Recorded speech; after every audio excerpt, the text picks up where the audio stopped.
Hello, in this video I'm gonna show you how to change app icons in Zenfone 11 Ultra.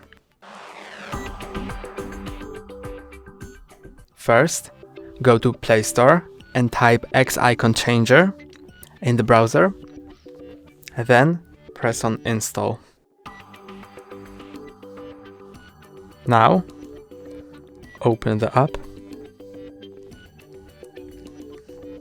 Click on consent and then choose an app, which icon you want to change. Let's choose, for example, Google Maps. And now we can choose an app from library, add our own photo, or replace with existing icon of any other app. Let's choose some from library, for example this one, and then press OK.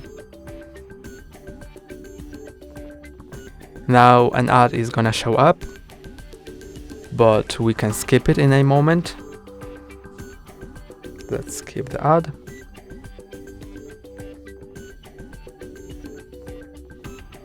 Skip.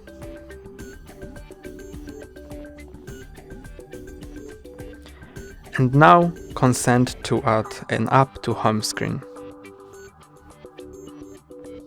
Now you can see there is an app, Maps. That's all for today. Don't forget to like and subscribe. See you next time.